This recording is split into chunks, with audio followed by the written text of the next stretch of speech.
An ongoing federal lawsuit involving the Maricopa County Sheriff's Office has cost taxpayers hundreds of millions of dollars. The judge on the case taking the unusual step of defending the ongoing reforms despite the price tag.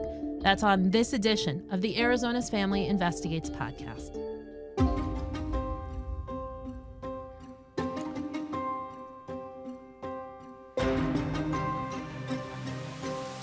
Taking you behind the investigation. This is the Arizona's Family Investigates podcast. Thanks for joining us. I'm Amy Cutler, joined by senior investigative producer Cody Lillick, and we have been following this case for years and really started to look into the money and what's left in this case. The Sheriff's Office has to come into compliance with this lawsuit. Back in 2022, that's when Sheriff Paul Penzone was held in contempt in connection with the case. Yeah, that's when we started to really take a deep dive into the case. And at that point, it had already been around for 15 years, dating back to 2007. And then Sheriff Joe Arpaio, who directed deputies here in Maricopa County to target and arrest undocumented drivers and passengers. Those roundups, which gained national headlines, also caught U.S. citizens and those here with legal work visas, leaving communities here in Maricopa County on edge. What followed was a class action lawsuit known as Melendrez versus v. Arpaio. The ACLU in the case represents the plaintiffs, and the Department of Justice has for years signed on for the plaintiffs in this case. So there is a long history, but stay with us because there have been some new developments that are really interesting to follow. Another part of all of this involved internal investigations, basically complaints that have come in regarding deputies. Now, in 2014, Robert Warshaw was appointed monitor, his role to oversee reforms and determine how MCSO was measuring up. Now, over the years, the Sheriff's Office has made progress, but there remain disparities in traffic stops and a backlog on internal investigations. Yeah, so over the past several years, we've been following the money associated with all of this. And by the end of this year, it's expected to top $350 million. That's according to county figures that have been provided to Arizona's Family Investigates. And with a new sheriff in office, Jerry Sheridan, and changes at the DOJ, there's been a push by some elected officials here in the county to end this monitorship and federal oversight of the department. They've written to the DOJ requesting a review of this process. The judge overseeing the case, Murray Snow, has been involved in the case for several years. He's also wanted more information on just how MCSO has determined that large total of the cost of this case that they say is going to top $350 million. He addressed that at a community meeting. MCSO, nor Maricopa County, cannot and have not to date provided their justification for these figures that they published in Exhibit C. That does not mean they were wholly uncooperative. When they could not and tell us where these figures came from or provide the attributions that resulted in these annual figures, they provided two folks from MCSO's finance office who went over and dumped is pejorative. They gave us access to all of the annual records. There was a lot of back and forth. The judge explaining this first became an issue back in 2023 under then Sheriff Paul Penzone. Sheriff Penzone, in his annual report, published the annual costs, operational costs of what he asserted goes to the Melendrez case orders each year. We'd never seen that before. So since MCSO couldn't justify the numbers, the judge ordered an audit, and that's the latest that we've development in this case. And that report found that over a 10-year period, I believe it was 2014 to 2024, the sheriff's office inflated the costs associated with the Melendrez case by $163 million. To put that number in perspective, that represents 72% of what the county says it spent on this case. But the audit was missing a key part in their report compared to what the county releases as their overall total. Yeah, that's right. They didn't look at the costs associated with the attorneys or the monitor, but the judge, important to note, did not request that as part of the audit. The audit placed the blame with MCSO for not establishing internal financial controls and with the county for a lack of oversight. The report stating it, quote, undermines public trust, misleads policymakers, and clouds the true financial impact of the court's mandates. We asked the sheriff about these findings. I don't think there is any mislabeling of funds. I don't give the monitor's report any credibility whatsoever, because this has been going on for 11 years since the sheriff's office has been under the court order. There have been certain things that the judge ordered and some of the things that we thought was necessary to be able to comply with the court's order. So that was Sheriff Jerry Sheridan speaking to a group of reporters, including yourself, before this community meeting and addressing for the first time to at least television press the results of this audit. Previously, we had just heard a statement from him. But let's take a look at some of the examples that what the audit found and deemed inappropriate items that were included as costs associated with this case. It included, they said, $2.8 million for surplus body-worn camera licenses that went above and beyond court orders, is what they said. Another $1.5 million in office renovations for the relocation of the Professional Standards Bureau, which is a key sticking point in all of this, because one of the things that is left to do, along with the traffic stop data, is clearing a backlog of these internal investigations that are handled through the Professional Services Bureau. Some other costs in there include 42 vehicles worth $1.3 million that the audit found did not have much to do with Melendrez or the case or the orders in the case. And this is what kind of gained headlines, but they are some small costs, but they are some interesting costs that the audit found were attributed to this case. The audit found an $11,000 golf cart that had no connection to the federal case or oversight, along with routine cable television subscriptions, and this was stuff, just normal office subscriptions, and also $3,000 in car washes. So this audit raised a lot of questions on how could these costs make it into the MCSO numbers, and why are they being attributed to that? And it was interesting because the sheriff sort of downplayed all of this, because he said, sort of in the grand scheme of things, we've spent hundreds of millions of dollars. So what's a few $1,000s for a golf cart or, cable television, that kind of thing. But it really raised some questions when you look at the report, because it found that MCSO put those items into the Melendrez costs because they wouldn't get the same scrutiny as if they were part of the general budget. That's BS. The county has always been under their spending cap. The county is audited. The county watches what they do. It's one of the best run counties in the country. There's nothing nefarious going on about this, except the way that audit by the monitors team was put together. Again, that was Sheriff Jerry Sheridan talking to reporters before a community meeting on the lawsuit and the progress. For the first time, that meeting was held at the federal courthouse. That's because of how contentious this last meeting that you attended, Amy, became. A lot of people pushing for an end to this federal reform showed up to that meeting, and the judge had planned to go to that meeting, but was informed that people were going to attend the meeting armed and decided against attending that meeting and called for this change.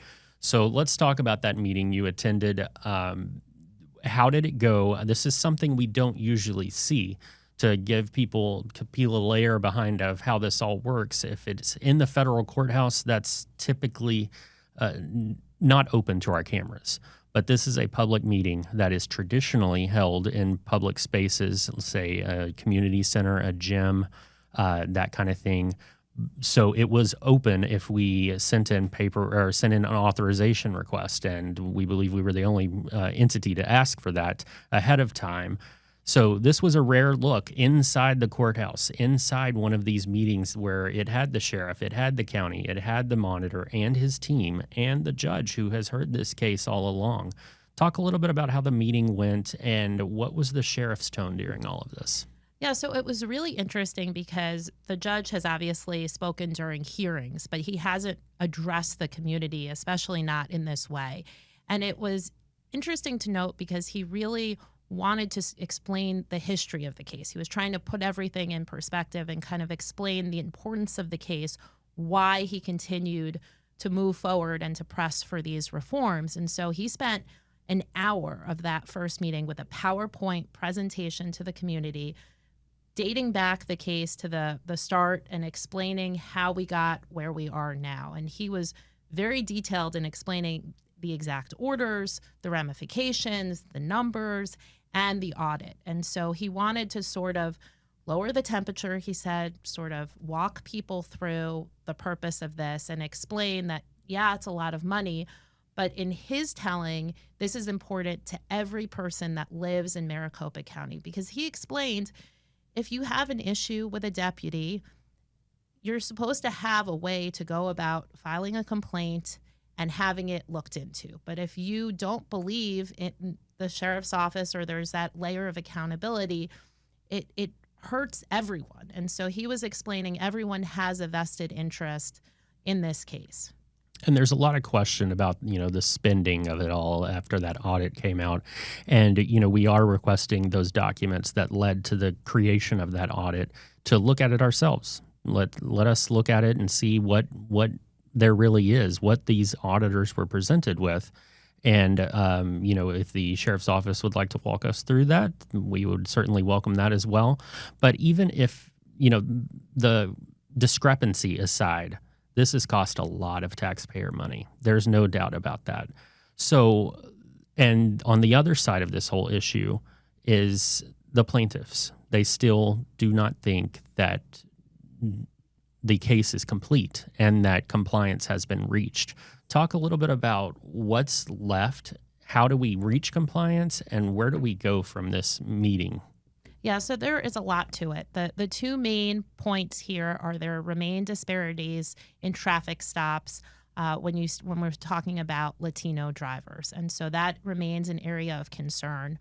The attorney for the ACLU sort of walked people through the beginning of this and explained how devastating this was to families, how people would be stopped and pulled from their vehicles and held, and families didn't know where their loved ones were, even if they were in the country legally. And so it sort of had this awful effect on communities where they were really afraid to go out because they just didn't know when they would be stopped, because there was this aspect of racial profiling, which we should point out was successfully argued in court. The sheriff's office was found to be racially profiling drivers. So there's that aspect to it. And then there remained this internal investigations backlog. And the monitor pointed out that still, while they are making progress, there are fewer cases. I believe the backlog's in the 700 area, where it had been upwards of 2,000 under Sheriff Penzone. So they are making progress.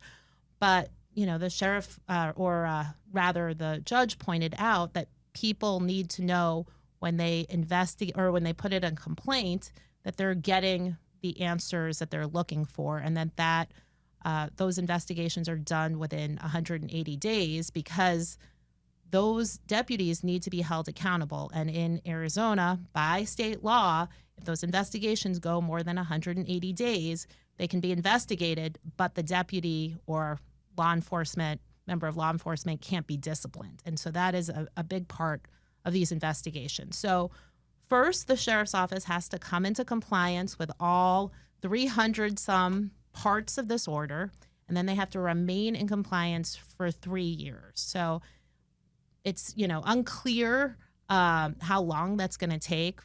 The sheriff's office is in the 90 percentile in a lot of these, but they have to reach 95% or greater. So it is it's a high bar to reach, and they are making progress, but it's unclear when they'll be there. Yeah, this isn't just a child's report card. You can't just get a passing grade. This is a very high bar that is set by the court, and one where we do not see an end in sight. So that is more attorney's fees, more monitor costs, more costs related to this case. So it will definitely stay top of mind. What happens next from this audit? We had the audit issued. The sheriff has now responded to the press publicly about his view of this. Where does he and his office go from here, and where does the case, as far as the audit goes, go from here? Well, so the judge, explained that the sheriff's office has the right to do an independent audit of their own, but he admits that it would be costly. And if the sheriff's office has the right to do their audit, then the plaintiffs, the ACLU, has the right to do an audit of their own. And so that would likely be paid for by taxpayer money. So it's going to be up to the county to decide if they want to go down that road of having multiple audits done. But the sheriff, he seemed to say that they were going to discuss it next week once they have a little bit of time to process it. But, it was interesting because his tone was so different from the press conference where he really sort of was contentious, and argued that the monitor was sort of in it for the money and questioned the importance of all of this and was sort of, arguing that the audit was, we heard him say it, BS, and Well, so he even chuckled at times. Yes. He was making light of it. It was clear he felt like this was time for this to end, and he was not going to be constrained by this, and something that his predecessor, then Sheriff Paul Penzone, said he was leaving office in part because he felt like he couldn't be effective with the mandates of this He had lawsuit. a hand tied behind his back, I think was his infamous quote when he announced his resignation. That is something that lasted through the interim sheriff and then has lasted with this sheriff. They still say that this monitorship creates constraints on their oversight of their own department and the operation of the sheriff's office in Maricopa County. So the audit they have 180 days to respond. But as far as the case overall goes, which we have seen county leadership from the chairman of the Board of Supervisors to members of the Board of Supervisors to elected officials in Congress, all call and write letters to the U.S. Department of Justice saying they want this to end. There are multiple. The cry for this to end has grown louder over the past several months. That's for sure. Because previously these community meetings were only attended by the plaintiffs and those who are interested in the plaintiff's side of this case. There was very rarely any opposition, correct? Yeah, absolutely. I mean, we saw these meetings, they would last maybe an hour. Each side would sort of introduce themselves. They would open it to the public. Since Sheridan has come in, these meetings have been standing room only, really well attended. Even last night, there was an overflow room because they couldn't fit everyone into the courtroom. So it's clear that Sheridan has sort of fired up his base. He's encouraging them to turn out to these meetings, to make their voices heard on this. And then you also have members of the community that still have some real concerns. And so there's sort of this tension in the meetings where you've got some of Sheridan's supporters sort of, heckling the monitor and the ACLU, and yesterday even complaining about the judge and how he ran the meeting. And then you've got the other side who have concerns and are hoping that they could ask questions that address the lawsuit and the audit and where we go from here. And so it'll be interesting to see. And then, the fact that it was in the federal courthouse sort of changed the tone of things. You could see the sheriff was much more sort of, deferential in how he spoke to the monitor and to the judge and how he handled himself. He did have some speakers that came up and defended him, but he just spoke about how he believed he was running the best sheriff's department in the country and how he was going to make this right, and he felt that they were doing the best job for the people of the county. Well, and you had mentioned that even in some of, even though this was a community meeting and open to the public, there was very little that was kind of open to the public because you had the judge's comments and presentation. You had then, everybody introducing themselves, and there was very little open community questioning like there was at the last meeting. And you even mentioned to us earlier that, the tone was different, and that even just this meeting being in the federal courthouse presented and I think the judge even mentioned it at one point of, you're not in the gym anymore, and, you're in a federal courthouse. So the behavior is expected to be a certain way. Yeah, and that was the monitor explaining to someone who had called out, sort of angry that they hadn't had the chance to ask questions directly of the judge and of the monitor. And so they sort of yelled out, and the monitor quickly quieted that down, explaining that they were in a courthouse now and they had to act respectfully. But it was the judge's idea to have members of this community advisory board. The idea here was to have them reach out to the community, get questions, bring those questions in, and then ask those questions at the meeting. And it was interesting because one of those community advisory board members who spoke was picked from the community, sort of had the backing and support of the ACLU, and asked questions that were sort of tough on the sheriff and the audit. And then another member who was picked by the sheriff, who didn't ask questions so much as explain that he hadn't really heard, didn't really know much about the lawsuit. He was just keeping an open mind throughout this. So instead of asking questions, he almost sort of gave a biography of himself and why he was there. So you could sort of understand some of the frustration because folks had waited 2 hours in the hopes of getting some questions in, and they were denied that. And the judge did address that and said the next meeting would be different.